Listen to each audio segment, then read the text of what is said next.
In today's postmodern world, we're often told that the secret to living a purpose driven life is to do what makes you happy. While I feel that those who share this mentality do it with the best of intentions, I strongly feel that they're misguided on what it truly means to be alive. The rational or logical agnostic individual will lead you to conclude that there's no sound reason to believe in God or anything otherwise supernatural. So, for that, I'm here to explain to you how that stance, in and of itself, is completely and utterly irrational. So, without further ado, here are 3 reasons why belief in God is the most rational decision you could ever make.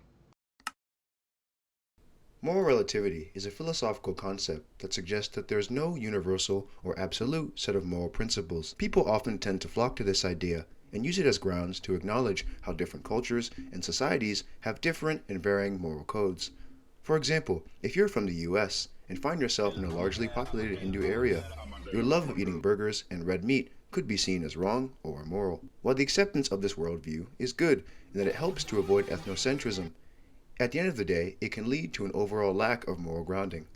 If you and I, for example, both think and agree that murder is wrong, but we can't come to a consensus that there is an objective compass pointing us to that position, then one could argue that the initial argument has no grounds at all. To put it simply, if there's no foundation upon which morality can stand, then how can we argue that any true sense of morality exists in the first place? Francis S. Collins, author of The Language of God, makes a case for this very concept of the moral law in his book. He writes, "The conclusion that the moral law exists is in serious conflict with the current postmodernist philosophy, which argues that there are no absolute rights or wrongs, and that all ethical decisions are relative. This view, which seems widespread among modern philosophers, but which mystifies most members of the general public, faces a series of logical catch-22s. If there is no absolute truth, then can postmodernism itself be true? Indeed, if there is no right or wrong, then there is no reason to argue for the discipline of ethics in the first place." Imagine for a moment that you're on a stroll and you randomly come across a wristwatch on the ground. As you go to pick it up and begin to examine it, you're led to make some key assumptions. The first, most obvious, is that the watch you've just come across had to have come from some kind of initial store or location. Following this logic, you would arrive at the key assumption that the watch had to have been assembled by some kind of designer.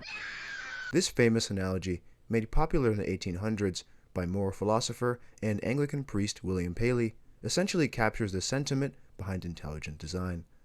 The theory states that the sheer complexity and improbable nature of existence alone is evidence that the universe must have been designed by some kind of supernatural entity. Essentially, as you dive a bit deeper into the probabilities of some of the habits and phenomena of science around us, you begin to see just how improbable life really is, and how even less likely it is that everything around us happened by pure chance. Now, this is something that I recently have been playing around with in my own head, so if it sounds a bit silly, then that's the reason why. For the sake of argument, let's say we're weighing a believer's view and an agnostic individual's view against one another. Regardless of if an agnostic individual is right or wrong about what happens after death, their reaction would be ultimately the same. There is no net benefit or cost associated with death, as everything is relative. And if everything is relative, then in the end, nothing truly matters. You see, the problem with this mindset is by choosing it, you're opting out of making one of the most important decisions of your life, and instead opting to sit on the fence. Now, however, if the believer ends up to be correct, they experience an eternal net benefit that is valuable beyond any earthly measure.